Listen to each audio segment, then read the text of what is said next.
pag-asa. Ang salita mo'y ligaya,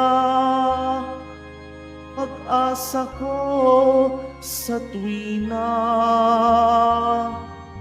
Alleluia, Alleluia,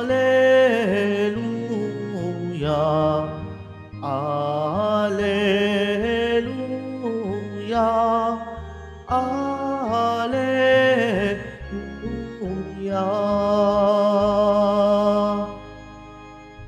Sumainyo ang Panginoon. At sumaiyo rin. Ang mabuting balita ng Panginoon ayon kay San Mateo. Papuri sa iyo, Panginoon. Noong panahong iyon, sumakay si Jesus sa bangka kasama ang kaniyang mga alagad. Bumugso sa lawa ang isang malakas na unos at halos matabunan ng mga alon ang bangka. Ngunit natutulog noon si Jesus, kaya't nilapitan siya ng mga alagad at ginising. Panginoon, tulungan ninyo kami, sabi nila. Lulubog tayo. At sinabi niya sa kanila, ano't kayo'y natatakot? Napakaliit naman ng pananalig ninyo. Bumangon siya, sinaway ang hangin at ang dagat, at tumahimik ang mga ito. Namangha silang lahat at ang sabi, anong tao ito? Kahit hangin at ang dagat ay tumatalima sa kanya. Ang mabuting balita ng Panginoon. Pinupuri ka namin, Panginoong Hesukristo. Magsipo muna tayong lahat. Magandang umaga po sa inyong lahat, mga kapatid kay Kristo. Sa lahat po ng ating mga taga-subaybay sa iba't ibang online platforms at sa lahat ng ating mga kadiboto sa iba't ibang panig ng Pilipinas at maging sa buong mundo kung saan tayo ay naaabot ngayon ng ating live streaming. Mapayapang umaga din po sa inyong lahat.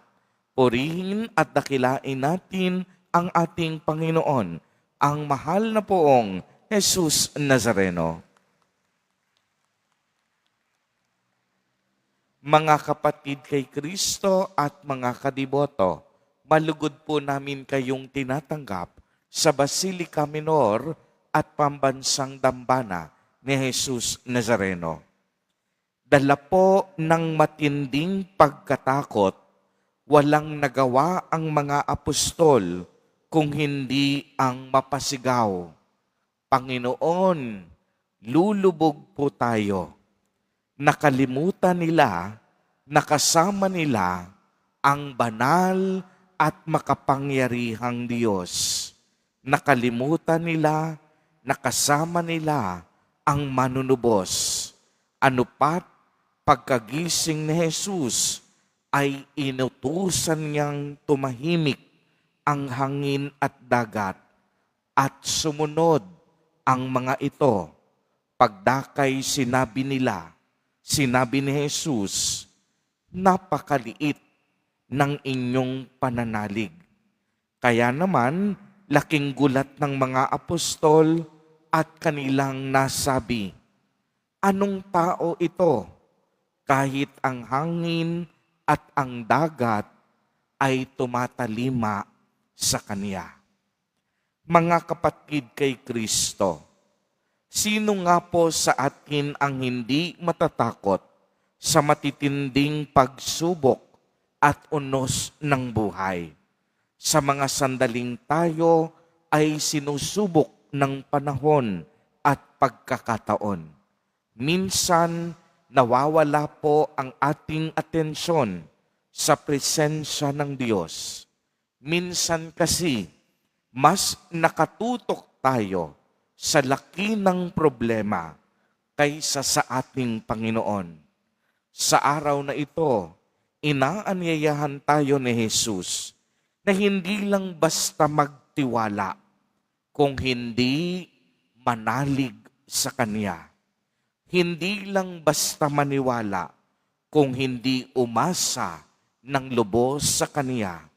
Mas tumutok tayo sa Diyos kaysa sa laki ng ating mga problema.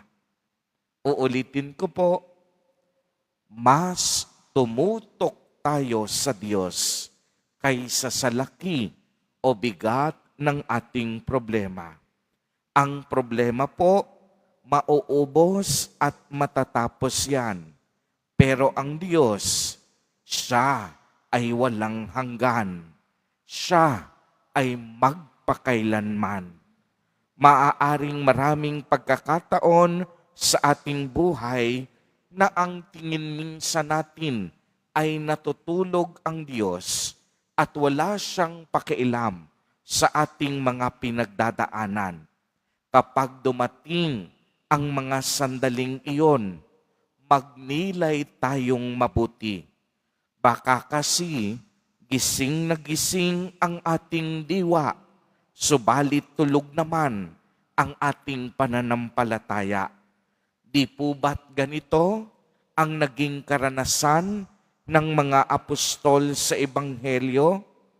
Gising na gising sila, subalit tulog naman ang kanilang pananalig. Mga kapatid kay Kristo, ilang beses na bang nangyari sa ating buhay na ang akala natin pinabayaan tayo ng Diyos? Ilang beses na bang ang akala natin walang pakialam ang Diyos sa ating pinagdaraanan? Bakit hindi natin palitan ng pananampalataya ang ating pangamba at pagkatakot? Binigyan tayo ng kapangyarihan ng Diyos hindi upang matakot, kung hindi upang magtiwala sa Kaniyang awa at pag-ibig. Huwag nating kakalimutan na ang Diyos ang tunay nating saklolo sa gitna ng pagsubok, unos, at alon ng buhay. Amen. Purihin at dakilain natin ang ating Panginoon, ang mahal na poong Jesus Nazareno.